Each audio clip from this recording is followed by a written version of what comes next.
तासनतास एका जागेवर उभा शरीर आहे परंतु आत्मा निघून गेला अशी परिस्थिती, असे झोंबी अनुभव अनेकांना येत आहेत आणि व्हिडिओ चांगलेच व्हायरल होत आहेत। जाणून घेऊयात नेमकी परिस्थिती काय आहे। एका आईचा अंतकरण विदारक करणारा अनुभव। विदर्भातील चंद्रपूर आणि नागपूर भागात तरुणांमध्ये ड्रग्सची समस्या वाढत चालली आहे। अमेरिकेत प्रसिद्ध असलेल्या झोंबी ड्रग सारखी लक्षणं आता सोशल मीडियावर भारतातही चर्चेत आहेत। तरुण एका जागी तासनतास स्तब्ध उभे राहतात, डोळे उघडे पण आत कोणीच नसल्यासारखे दिसतात, जणू जिवंत असूनही आत्मा निघून गेला आहे। ही स्टोरी आहे अशाच एका तरुणाची आणि त्याच्या आईची, जे एका रात्री आपल्या मुलाला जिवंत लाश सारखी पाहते। सोनू हा 22 वर्षाचा तरुण चंद्रपूर जिल्ह्यातील एका छोट्या गावात राहत होता। त्याची आई सुमित्रा एकटीने त्याला वाढवले होते। नवऱ्याच्या मृत्यूनंतर ती कोळसा खाणीजवळच्या कामावरून घरी यायची आणि रात्री उशिरा जेवण बनवायची। सोनूने शाळा सोडल्यापासून ती त्याला माझा एकुलता एक आधार म्हणायची। बेटा कष्ट कर पण चांगला मार्ग निवड असं ती रोज सांगायची। पण शहरात काम शोधताना सोनूला काही नवीन मित्र भेटले। सुरुवातीला यमडी पावडर आणि गांजाने त्याला ताण नाहीसा वाटला। मग एका रात्री एका डीलरने सुपर हाय म्हणत नवीन पांढरी पावडर दिली, जी झायलोजिन सारख्या पशुवैद्यकीय ट्रॅक्विलायझर सोबत मिसळलेली होती। सोनूने घेतलं। सुरुवातीला त्याला खूप शांतता वाटली, पण काही मिनिटातच त्याचे डोळे भारी झाले। तो घराबाहेर रस्त्यावर आला आणि एका स्ट्रीट लाईट खाली उभा राहिला। तासभर, 1.5 तास, 2 तास तो तसा स्तब्ध उभा होता। बिडी तोंडात अडकलेली, पण धूर येत नव्हता। डोळ्यात जीवन नव्हते, फक्त रिक्तपणा।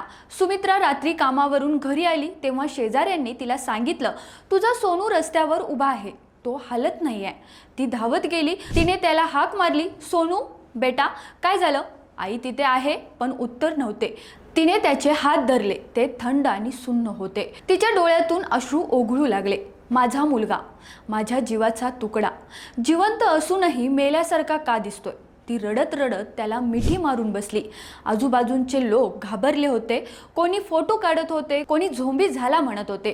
सुमित्राच्या मनात भीती होती, अपराधीपणा आणि प्रेम यांचा कल्लोळ उसळला। मी त्याला पुरेसा वेळ दिला नाही का? माझ्या कष्टामुळे तो या वाटेला गेला का? पोलीस आले आणि त्याला हॉस्पिटलमध्ये नेले।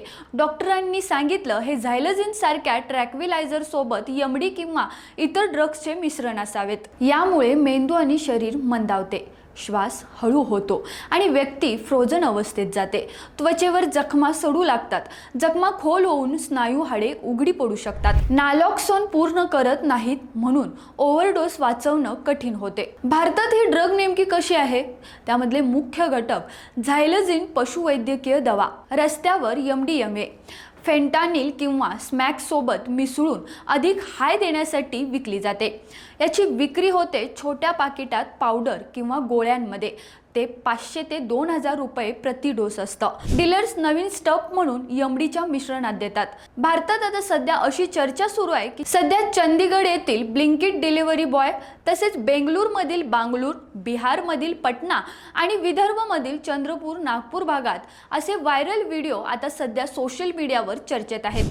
पण अजून झायलोजिनचा मोठा अधिकृत शिरकाव सिद्ध झालेला नाही। बहुतेक प्रकरण इतर मिश्रणांमुळे असू शकतात, तरीही भीती पसरली आहे। सोनू 2 दिवस कोमात राहिला। जेव्हा शुद्धीवर आला तेव्हा त्याने आईला पाहिले आणि रडत म्हणाला, आई मला फक्त एकदा मजा वाटली, पण आता माझ्या हातावर जखम सडते। मी तुला कधीच दुःख दिलं नाही, पण आज मी तुला जिवंत असूनही मेल्यासारखा झालोय। सुमित्राने त्याला घट्ट मिठी मारली आणि म्हणाली, बेटा तू माझा जीव आहेस, आता आम्ही एकत्र लढू, पण कधीही अशी चूक करू नकोस। सोनू आता डी ॲडिक्शन सेंटरमध्ये उपचार घेत आहे। सुमित्रा इतर मातांना सांगते की आई वडिलांनी मुलांशी मन मोकळे बोलावे। एक चुकीचा निर्णय संपूर्ण कुटुंबाला विदारक वेदना देतो। माझ्या सोनूच्या डोळ्यातील ते रिक्तपणा मी कधीच विसरणार नाहीत। चला तर पाहूयात या ड्रग्समधून आपण कसे वाचायला हवे। अनोळखी पावडर किंवा गोळ्या घेऊ नका। मित्रांच्या दबावाला नाही म्हणा। कुटुंबाशी खुलं बोलत राहा। जर एखाद्याला झोंबी सदृश्य अवस्था दिसली तर ताबडतोब हॉस्पिटलला न्या आणि पोलीस किंवा NCB ला कळवा। जागरूकता पसरवा, व्यसनमुक्ती केंद्राचा वापर करा। नशा केवळ शरीर नाही, संपूर्ण कुटुंब आणि भावनिक बंधन तोडते। चंद्रपूर विदर्भातील तरुणाई आणि त्यांच्या मातापितांनी सावध राहावे। एक चूक आयुष्यभर पश्चाताप देते, पण हे लक्षात ठेवणं गरजेचं आहे की प्रेम आणि जागरूकतेने आयुष्य पुन्हा उभे राहते।